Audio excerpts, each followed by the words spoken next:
네, 대선이 이제 43일 앞으로 다가왔습니다. 대선 민심의 분수령으로 꼽는 설 연휴를 앞두고 후보들이 총력전을 펴고 있는데요. 오늘은 더불어민주당 이재명 후보를 만나보겠습니다. 네, 저희가 국민의힘 윤석열 후보에게도 인터뷰 요청을 했습니다만 윤 후보 측의 사정으로 인해 아직 날이 잡히지 않고 있습니다. 윤 후보 얘기는 저희가 인터뷰 일정이 잡히는 대로 들어보겠습니다. 예. 네, 오늘 메타버스 경기도 순회 일정을 마치고 바로 저희 스튜디오로 오셨습니다. 이재명 후보 만나보겠습니다. 어서 오십시오. 안녕하십니까? 네, 감사합니다. 불러주셔서. 저희가 본격적으로 이야기를 나눠보기 전에 어제 순회 영상을 저희가 준비했습니다. 이 영상을 보고 저희가 이야기를 나눠보도록 하겠습니다. 제가 잘못했습니다. 이제 이런 문제로 우리 가족들 아픈 상처 그만 좀 해집으십시오. 제가 하는 모든 일은 우리의 삶, 우리 서민들의 삶과 이재명의 참혹한 삶이 투영되어 있습니다. 앞으로도 여러분을 위해서, 세상을 위해서 최선을 다하겠습니다. 여러분 고맙습니다.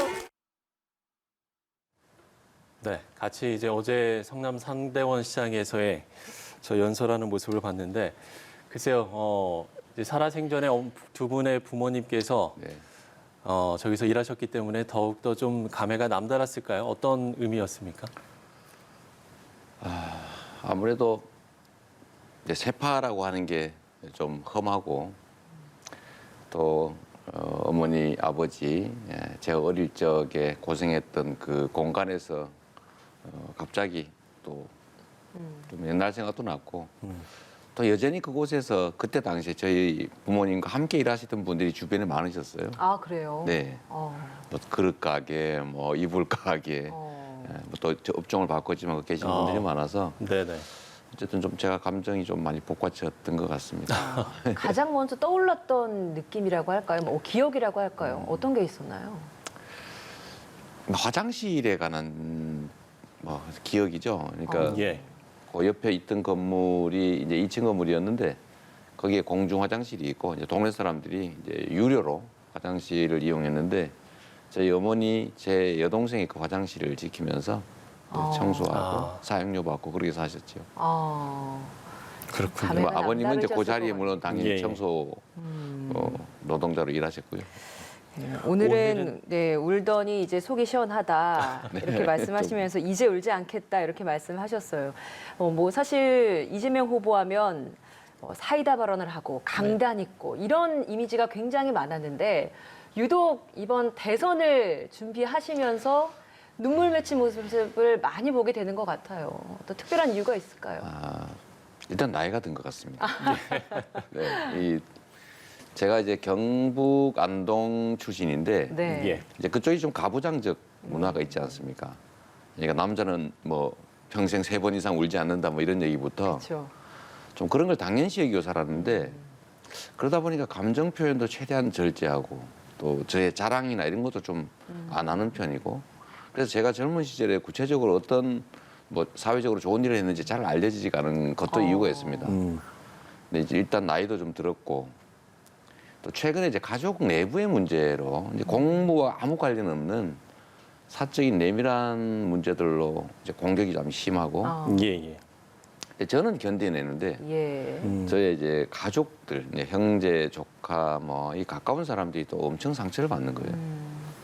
얼마 전에는 제 형님이 이제 건설 노동자 또 그전에 탄광 광부로 일하시다가 이제 추락 사고를 당해서 네. 이제 왼쪽 다리를 절단하셨고 최근에 후유증으로 이제 오른쪽 다리까지 절단을 하셨는데 그걸 이제 언론이 취재를 해가지고 또 막 내고 하니까 그 형님 가족들 조카들이 저한테 막 울고불고 전화해서 그거 좀 내려달라 또 우리 식구들한테 전화 안 하게 해달라 또 우리 누님 가족들도 마찬가지 네. 누구 주장이 맞냐 이러면서 취재한다고 막 괴롭히고 하니까 정말 고통스러워하죠. 제가 공직을 안 했으면 또는 뭐 형님이 하자는 대로 다 해드렸으면 뭐 이런 일은 안 생겼을 텐데 가족들이 고통받는 것들이 안타깝기도 하죠. 예. 자, 후보님의 눈물에 대한 이야기를 저희가 좀 해봤고요. 지난 대선 출마 때는 그 자리에 어머님이 계셨고 그때는 노동자의 대통령이 되겠다라고 이야기를 하셨습니다. 5년 전과 지금의 후보님 가장 크게 달라진 점은 무엇이라고 할 수 있겠습니까? 많이 잘한 것 같습니다. 저도 이제 그 많이 5년 잘했다는 사이에 참 많은 일이 있었고요. 제가 정치적으로 아주 또는 인생사로서도 아주 위험한 순간들도 있었고 또 그때는 저는 세상을 정말 노동자가 중심이 되는 게 맞다라고 일종의 좀 신념 같은 게 있었다면 이제는 좀 더 포용적으로 좀 넓고 깊게 바뀌었다고 할까요? 세상을 좀 폭넓게 보게 된 것 같습니다. 그래서 결국 노동도 경제의 한 부분이고 결국 우리 국민들의 민생, 먹고 사는 문제, 경제, 통합, 실용 이런 게 결국 중요하다. 정치라고 하는 게 자기 신념을 관철을 해내는 운동가의 과정이 아니고 결국 국민을 대리하는 일꾼, 대리인이니까 국민들의 복리나 국민들의 삶이 훨씬 더 중요하다. 뭐 그런 생각도 하게 됐고요. 그래도 이제 기본적으로 이제 관통되는 저의 생각이라고 한다면 공정하면 좋겠다 세상이. 공정. 예, 저는 이제 불공정한 상황의 피해자이기도 하고 네. 또 저는 탈출했지만 탈출하지 못한 수없이 많은 저의 가족들이나 또는 친지들, 친구들 여전히 이제 그런 세상에서 살고 있으니까 그런 것들을 좀 고쳐보고 싶다. 모두가 공평한 기회를 누리는 좀 그래서 좀 꿈을 가지고 사는 그런 세상 만들고 싶다. 뭐 그런 정도 그런 것들은 그대로 유지되고 있지요. 예. 좀 더 많이 둥글둥글해진 건 맞습니다. 그렇습니까? 제가 어디서 제가 모난돌이라는 얘기를 많이 들었거든요. 예. 근데 모난돌이 정 맞는다. 그리고 모난돌이 타인에게 상처를 준다. 그러니까 좀 둥글둥글해져라. 라는 말 많이 들었는데 과거에는 제가 그걸 부정했어요. 뭐 내가 태어난 대로 내가 옳은 얘기하면 시원하게 얘기하고 사실 시원하긴 한데 상대방한테 상처를 주지 않습니까? 제가 적이 좀 많잖아요. 그래서 이런 것도 이 내가 다 뿌린 씨앗이구나. 그래서 본질만 잃지 않는다면 좀 모난 돌보다는 둥근 호박돌이 차라리 낫지 않을까 뭐 그런 생각도 하는 그래요. 나이가 된 거죠. 시원한 그 이재명 후보만의 그런 사이다를 또 좋아하시는 분들도 네. 있을 텐데 그런 팬층들은 어떻게 하나요, 그러면? 뭐 그분들도 이제 좀 이렇게 곰사가 진다고 할까요? 그런데 적응해 주시면 좋겠고요. 시원하긴 한데 그러니까 예. 상대에 대해서 이렇게 직설적으로 이렇게 찌르면 그때는 시원한데 그게 나중에 후과가 있더라고요. 그래서 오히려 이제는 부드러운 게 강한 것이다. 이 말의 의미도 좀 더 알게 되는 것 같고요. 예. 많이 변하고 있지요. 좀 예. 야속한 질문이 네, 하나가 네. 될 수도 있을 것 같은데요. 오늘 이렇게 수도권을 쭉 돌면서 메타버스를 타고 수도권의 민심도 훑고 오셨고 네. 유독 수도권을 돌면서 반성, 쇄신 이런 표현들을 많이 하고 계십니다.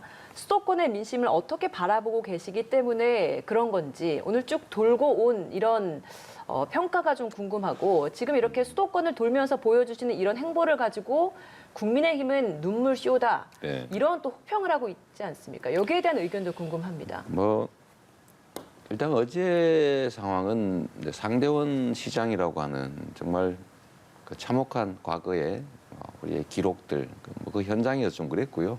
예. 제가 민주당이 반성해야 된다. 그리고 국민들의 기대치에 미치지 못했기 때문에 책임져야 한다. 또 국민들의 기대치에 맞추기 위해서 더 각오를 새롭게 해야 된다. 그리고 다른 집단보다 우리가 덜 잘못했으니까 다른 집단에 대해서 문책을 해야지 왜 우리한테 하느냐. 왜 나만 갖고 그래. 이런 태도 옳지 않다. 예. 작은 잘못도 잘못은 잘못이다. 그리고 우리는 국민들께서 더 깨끗하고 더 진취적일 것을 기대하기 때문에 작은 잘못도 크게 책임지는 것이다. 이 말씀을 제가 작년에 후보가 된다고 계속 해오고 있습니다. 해오고 있는데 왜 자꾸 하느냐 이렇게 말씀하신다면 여전히 우리 국민들께서 마음을 충분히 푸시지 않은 것 같아요. 여전히 좀 못 믿는 측면도 있고 또 선거 때니까 그러는 거냐라는 의심도 있으신 것 같고 한데 제가 이제 그 점을 진정성 있게 설명드리고 싶은 거죠.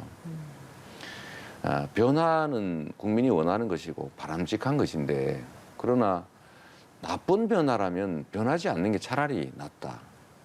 그리고 변화하되 나쁜 변화보다는 좋은 변화의 길로 가야 되지 않겠습니까? 그래서 민주당에 대해서 실망했다고 다른 선택을 하는데 그 선택이 만약에 지금보다 더 나쁠 수 있는 게 분명하다면 용서하시고 새로운 기회를 주시는 게 이 나라의 미래나 우리 국민들의 삶에 더 도움이 되지 않겠습니까? 라고 이제 설명을 드려야 되잖아요. 네. 근데 여전히 마음을 다 안 여시는 것 같아요. 그래서 마음을 여실 때까지 계속 잘못을 인정하고 사과해야 된다. 그 생각을 하는 거죠. 수도권 예. 돌아보시다 보니까 좀 그런 민심이 느껴졌나요? 아직까지 좀 마음이 다 안 풀리신 것 같던가요?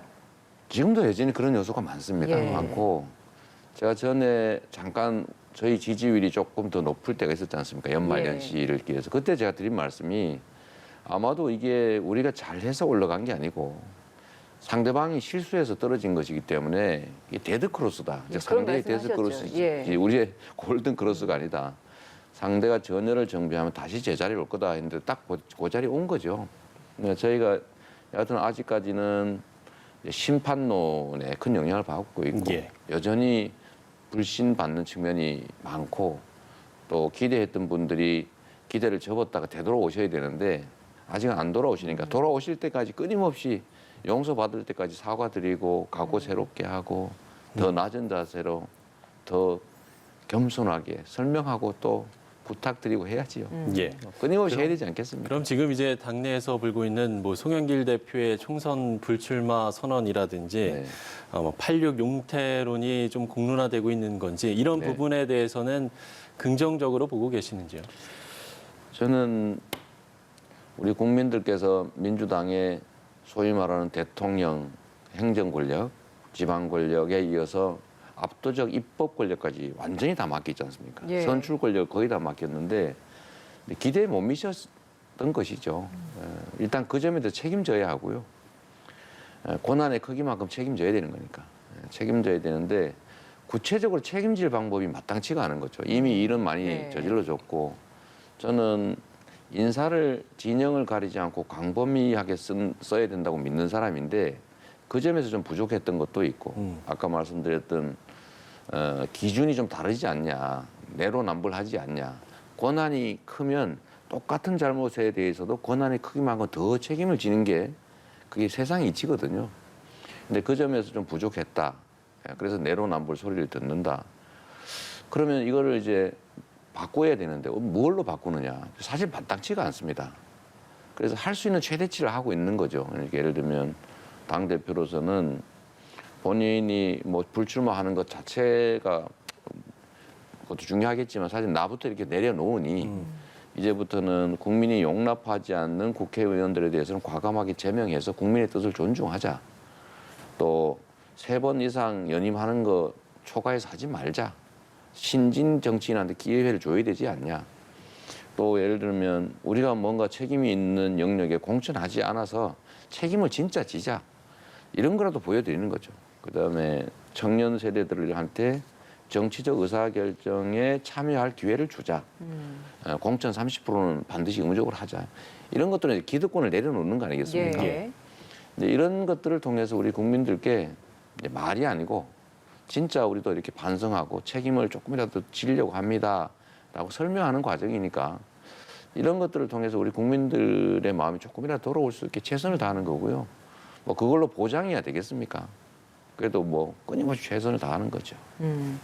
인적 쇄신에 있어서도 국민이 만족할 때까지 최대치로 이루어져야 한다. 이런 말씀을 하셨습니다. 네. 추가적인 다른 86그룹들의 움직임도 있을지 혹은 있기를 바라시는지 이 부분에 대한 의견을 궁금합니다. 제가 전에는 저도 이제 세상을 좀 제 일방적으로 보는 시각이 있을 때 책임을 져야 되는 지금의 보수 야당이 수시로 이름을 바꿨지 않습니까? 그리고 막 전원이 모여가지고 똑같은 옷 입고 석고대제 이런 것들을 막 하고 또 심지어 천막 당사 만들고 고무신 신고 왔다 갔다 하고 해서 예. 참 국민들을 무시하는구나 라고 생각했는데 지금 생각하니까 그게 타당한 측면이 있더라고요. 그러니까 부모 입장에서 자식이 잘 되라고 혼을 냈더니 달려들거나 부인을 하거나 이런 경우하고 정말로 잘못했습니다. 이렇게 정말 낮은 자세로 용서를 비는 거하고 부모의 마음이 다르지 않습니까? 제가 자식을 키워보니까 그 마음을 국민의 마음을 조금은 추론할 수 있겠더라고요. 네. 그래서 우리가 할 수 있는 최대치를 보여드려야 되는데 저희가 천막 당선을 칠 수는 없지 않습니까? 예. 그럼 그건 지금 흉내에 움직임이 불과한데 최대치라고 보시는 건가요? 저는 뭐 끊임없이 노력을 해야죠. 이제 그 기득권을 내려놓는 과정이니까 네. 그걸 또 저희가 요구할 수도 없고 강요할 방법도 없고 그러니까 저희는 우리 민주당 이 안에 있는 책임져야 될 부분들을 최대한 모아보자. 그리고 선의에 의지할 수밖에 없고요. 또 우상호 국회의원 같은 경우도 뭐 전에 말씀하시긴 했지만 어쨌든 불출마 분명하게 하겠다. 그런 거 존중하자 이러고 하고 있으니까 아무래도 당내에 이제 이 논의의 흐름에 영향을 주지 않을까 그런 생각을 합니다. 예. 어쨌든 저는 후보 입장에서 제가 여의도 출신은 아니기 때문에 예. 저는 잠시 후보 아닙니까? 그러니까 제가 당에 대해서 특히 이제 오랫동안 여의도 정치하신 분들한테 이러자 저러자 할 수도 없고 또 뭐 이렇게 요구할 수도 없고 저는 제가 할 수 있는 최대치를 하는 거죠. 예. 자, 지지율 얘기를 안 해볼 수가 없을 네. 것 같은데요. 일부 여론조사에서 40% 초반까지 올라가던 지지율이 지금 정체 상태입니다. 네. 지지율 박스권이다, 지지율 정체다 이런 분석들이 네. 나오고 있는데 일단 후보님께서는 이 지지율에 대한 부분은 어떻게 보고 계신지요? 지금 이제 다른 선거와는 다르게 이제 부동층이 아직 많이 남아 있다라는 얘기가 많고요. 근데 이제 여론조사라고 하는 게 이제 전화 면접 조사, 그러니까 응답률이 높은 조사하고 응답률이 낮은 전화 조사가 좀 다르지 않습니까? 그래서 저희도 판단은 잘 안 서는데 어쨌든 저희는 올라가지도 못하지만 쉽게 떨어지지도 않더라. 예. 긍정적으로 또 해석하면 네. 그렇죠. 조금씩 가는 거죠. 담쟁이가 이제 담쟁이 넝쿨이 담을 넘듯이 예. 좀 단단하게 올라간다고 생각하고요. 상대의 지지율은 늘 뛰지 않습니까? 근데 불안한 거거든요. 아, 그래서 그거는 우리의 기회 요인일 수도 있고 또 위기 요인일 수도 있고요. 그래서 저는 이 여론조사 지지율에 일희일비하거나 연연하게 되면 판단을 흐린다. 웬만하면 좋은 측면만 보자. 그리고 결국은 마지막에 우리 국민들께서는 자신을 기준으로 내 삶을 바꿔줄 미래를 보고 찍을 거거든요. 선거가 임박하지 않으면 일종의 심판 심리가 많이 작동합니다. 즉 이제 회고적 판단을 하게 되죠. 잘했니 못했니. 그런데 문제는 우리 문재인 대통령이 출마하는 게 아니지 않습니까?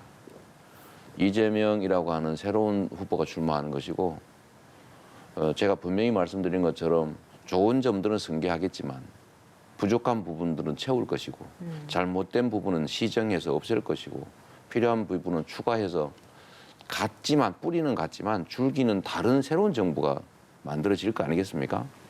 그 정부하고 상대 후보가 만들 정부를 국민들이 상상하고 비교해 보면서 진짜 내 삶을 덜 고통스럽게 더 희망차게 만들 후보 대통령이 누구일까를 상상하게 되겠지요.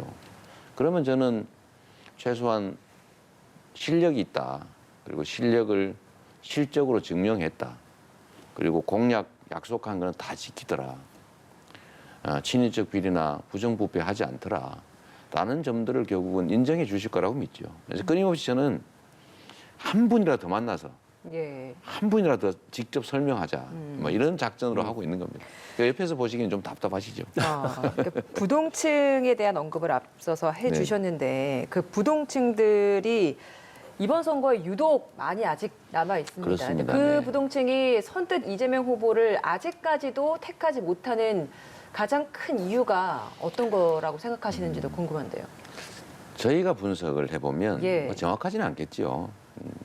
이제 정권에 대한 심판 심리 바꾸자. 답답하다 뭐 바꾸자 이런 생각을 하는 분들이 거의 한 55% 60% 정도 된다는 거 아닙니까? 그냥 이대로 가도 좋겠다가 한 40% 전후 왔다 갔다 하는데 이 60%에 이르는 사람들 중에 일부가 마음을 못 정하고 있는 게 있습니다. 그러니까 만약에 이제 후보 경쟁력 비교나 정당 경쟁력 비교를 했는데 똑같다라고 하면 심판론이 그대로 먹히겠죠. 예. 근데 이게 지금 심판론 비율하고 네. 후보 지지율 비율이 완전 다르지 않습니까? 네. 저는 그게 이제 기회 요인이라고 보는 거죠. 기회 요인이라고 보고 그분들이 되돌아올 수 있게 마음을 되돌려 먹을 수 있게 이제 얼마 남지 않아가지고. 그렇죠. 그래서 저는 우리가 정말로 진지해져야 되고 예. 진정성 있게 새롭게 출발하는 새로운 정부를 만들 역량이 된다는 걸 보여드려야 된다. 그래서 자꾸 사과 드리는 거죠. 용서할 때까지. 원래 사과는 용서할 때까지 한다고 하지 않습니까? 그래서 하시는 그런 발언들이나 이런 걸 봤을 때 문재인 정부와의 차별화에 네. 조금 더 이제는 좀 무게를 둔 게 아닌가? 이렇게 저희는 또 분석을 할 수밖에 없어요. 그런 거 맞습니까? 제가 이제 그럴 때 제일 답답한데요. 제가 최근에 정리를 했습니다. 승계냐 차별하냐. 예. 네. 세상에는 흑백만 있는 게 아니다. 또 이런 답변 하실 줄 알겠는데. 네. 실제 그렇습니다. 회색도 있는 것이고요. 제3의 선택도 있는 거죠. 제가 이런 그 말씀을 자주 드리는 게 이게 진영 논리, 흑백 논리입니다. 우리 머릿속에 네 편 아니면 내 편이에요. 중간을 허용하지 않습니다. 또 이런 질문도 자주 하잖아요. 미중 중에서 누구를 선택하겠냐. 우리가 왜 선택해야 됩니까? 우리가 선택지를 만들 수도 있죠. 우리는 그런 국력이 된다. 생각을 좀 바꿀 필요가 있고요. 진영 논리에 빠지지 말고 실용적으로 접근하자. 기준은 오로지 국민들의 삶, 국익, 네. 국민 우선 이렇게 판단하자는 것인데요. 그래서 저는 승계할 거 하자. 그 왜 부인하느냐. 저는 민주당 3기 정부의 일원이잖아요. 최대 광역단체의 행정 책임자였습니다. 정부와 협력했으니까 같이 책임져야죠. 나는 관계 없는 것처럼 할 수는 없는 거 아닙니까? 그래서 그냥 차별화, 의도적으로 일부러 차이를 보여주는 거 하지 말자. 그러나 다를 거는 당연히 달라야 되겠죠. 예를 들면 부동산 문제, 부동산 관련 조세 문제, 공급 문제. 저는 잘못했다고 보거든요. 그래서 지금 저희가 말씀 많이 드리는 것이고요. 그 외에도 예를 들면 인사정책이나 이런 거는 제가 구체적으로 말하기는 어렵지만 제가 끊임없이 말씀드리는 게 역량에 따라 좋은 사람을 진영을 가리지 말고 최대치로 쓰자. 정책도 내 거라고 쓰고 다른 사람 거라고 배치하지 말고 뭐 박정희가 만든 정책이든 김대중 대통령이 만든 정책이든 관계없이 좋은 거는 쓰고 우리 편이 만든 것도 부족한 건 버리자. 이렇게 해서 이 짧은 시간에 최대한 성과를 내는 게 지지율을 획득하고 유지하는 길이다. 저는 성남시장 경기도지사를 경험하면서 결국 결론을 그렇게 냈어요. 지지율을 올리기 위해서 노력하는 거 의미 없다. 오로지 최대치로 성과를 내면 사람들의 삶이 개선되면 싫어할 이유가 없지 않습니까? 다시 뽑아주고 싶겠죠. 그래서 저는 계속 지지율이 올라가서 처음에는 27% 꼴등하다가 나중에는 전국 1등을 상당히 오랫동안 했지 않습니까? 결국 도민들의 지지를 받았죠. 그래서 저는 차별하니 뭐 아니면 승계니 이런 논쟁보다는 진짜 국민에게 필요한 정책을 제대로 유능하게 실현해내는 사람이 누굴까? 이게 기준이 돼야 된다고 보고요. 소위 중도층이라고 하는 부분에 계시는 분들이 그런 판단을 하는 분들입니다. 그러니까 진영에 있는 분들은 네 편, 내 편, 난 빨간색이야, 난 파란색이야 이런 분이 상당히 있어요. 뭐 잘해도 내 편, 못해도 내 편 이런 게 있거든요. 그런데 관계없이 합리적 판단을 하는 영역에 이분들이 아직 마음이 결정 못한 겁니다. 이게 소위 중도죠. 중원이라고 하는데 뭐 거기 설득하는 방법은 저는 저의 생각을 바꾸는 것보다는 정책을 바꾸는 것보다는 실력을 또 본인들의 삶이 개선될 수 있음을 유능함을 이렇게 보여드리고 설득하는 게 지금 해야 될 일이라고 생각해요. 예. 그런 설득하는 기회 또 국민께서 우리 후보들을 판단할 수 있는 기회 중에 하나가 바로 이 TV 토론이 아닐까 그렇습니다. 싶은데 네. 바로 질문을 드리겠습니다. TV 토론은 자신이 있으십니까? 자신이 있겠습니까? 네, 이게 TV 토론이라고 하는 게 다툼이기 때문에 관심이 있는 거예요. 일방적인 얘기를 하면 재미가 없지 않습니까? 예. 그리고 저도 이제 방송에 이제 나가면 패널들과 이제 격렬한 토론을 할 때가 있는데 그럴 때 시청률이 올라가요. 그런데 원만한 얘기를 하면 시청률이 거의 안 나오는 그런 경향이 있더라고요. 정치가 기본적으로 투쟁이기도 해서 그럴 수 있는데요. 저는 토론 자체에서는 제가 득보기 어려울 거다라고 생각해요. 어떤 면에서 그러신가요? 왜냐하면 우리 국민들께서 이미 다 판단을 하고 계세요. 이재명은 원래 뭐 토론 잘하지 뭐. 아. 뭐 정치도 오래 했는데 뭐. 이렇게 생각하고 계시고요. 윤석열 후보는 뭐 검사만 평생 하다 나와서 정치도 얼마나 했는데 뭘 하겠어. 다 실수하고 그러겠지. 기대치가 오히려 이미 기대치가 높다. 완전히 다른 거예요. 그래서 제가 여론조사 하나 봤더니 이재명이 잘할 거다가 뭐 70% 가까이 되고요. 좋은 결과인데요. 아닙니다. 아 그래요? 그게 다 반영되어 있는 상태니까 이미 그렇게 판단하고 여론조사에 이제 비율이 나타나는 거니까 이건 확정돼 버린 거죠. 저는 75% 정도 못하면 이제 그때부터 떨어지는 것만 남았고요. 상대는 기대치가 20몇 %예요. 근데 조금만 기대보다 잘하네 이러면 올라가는 거라서 사실 제가 부담이 매우 큽니다. 그러긴 하겠네요. 네. 그럼 이 TV 토론을 위해서도 준비를 좀 많이 하셔야겠네요. 그렇죠. 이제 저는 일단 기본적으로 실력과 실적, 그다음에 신뢰 네. 이걸 설명드리려고 해요. 그러니까 저는 약속 잘 지킵니다. 정치에 제일 중요한 게 그런 거 아닙니까? 하는데 우리가 이제 강점을 가진 부분이 구체성이잖아요. 저희는 이제 십수년 또 그 이전에는 시정 감시 활동, 시민 운동을 하면서 최하 20년 이상을 어쨌든 관심 갖고 지켜본 영역이어서 행정이라고 하는 게 국가 행정이라고 하는 게 그래서 관심이 있고 또 행정도 십수년 동안 직접 관할했기 때문에 디테일에 강하잖아요.